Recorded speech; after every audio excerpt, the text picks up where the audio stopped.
pitching. Pitching is the number one.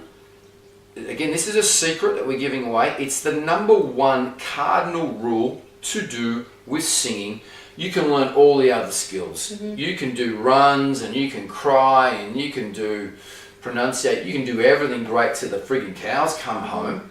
But if you're not singing in pitch or not hitting the right notes, it's not going to sound any good. And that's why a lot of these, really, most of these reality singing TV shows, that's why they make that's where they get their ratings, is from people not singing that well.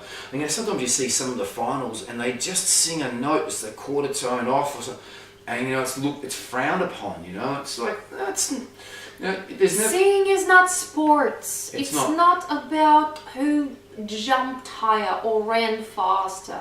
Like, if you want to treat it like this, I know that in China it's a very big industry, like singers.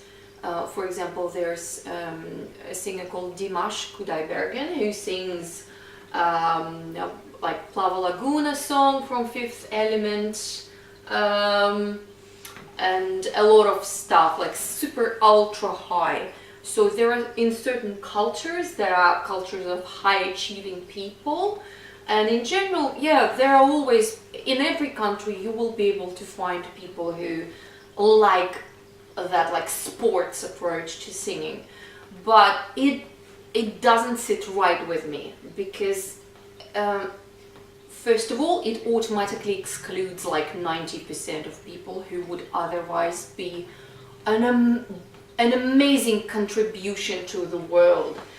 Everybody has so much to give, and like just running after this super high note, nobody cares. Then another person will come and sing this high note, and what's the point? Sorry, I'm getting super. I can see you're very passionate about that. Yeah. Look, sing in pitch, be yourself, feel comfortable with what you're doing. And I also think just lately as well too, Lana Del Rey and Billie Eilish have really, they sing low, they're real cruisy, they don't do much, they write great songs. Just be yourself. I think those two girls are really a great example of cruising.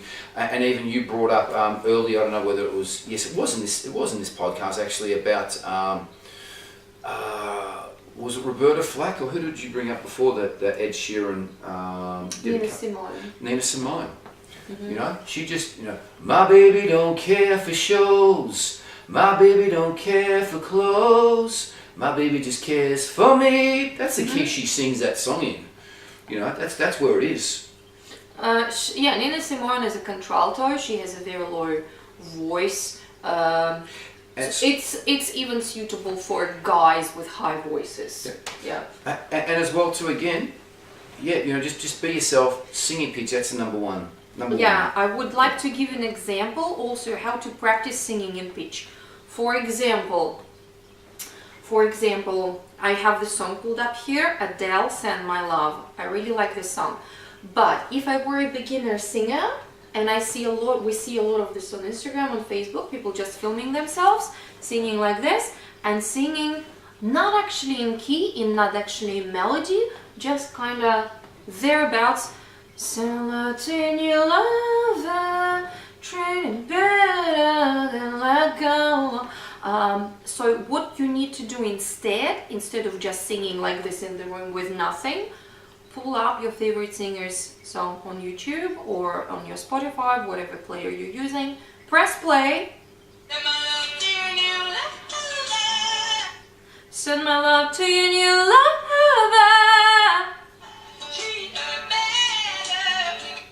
Treat her better. Now let's rewind a little bit and do it together with Adele. Send my love to your new lover. Treat her better. Gotta let go of all of our thoughts. Sing along with the singer. Sing along to music. If you know that your pitch is not very good, if you want to improve your pitch, which is the first thing that every singer needs to work on, there has to be some point of reference. Just whatever is in your head is not enough reference.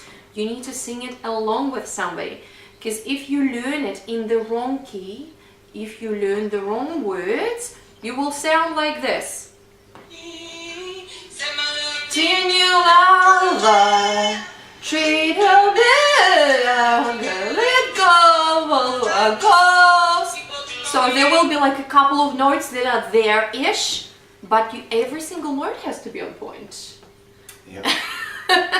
So practice with something, ideally with an original singer, or if it's your original song, pick it up on some instrument or ask a friend who plays or program it in any digital audio editor of your choice, program the melody and practice with that.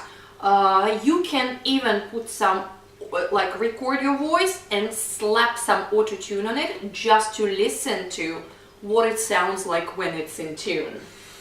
But then go and practice it without it and nail the melody, nail the pitch. Yes, I'm not a big fan of auto-tune, just to let you know, but I absolutely hate the sound that it produces, but some people love it. But I remember what helped me a lot with my pitch. Remember when I came to you, my first request was, my pitch is really terrible, I've had a neurological trauma, like my spine was messed up, and I literally, like, I couldn't hear when I'm off.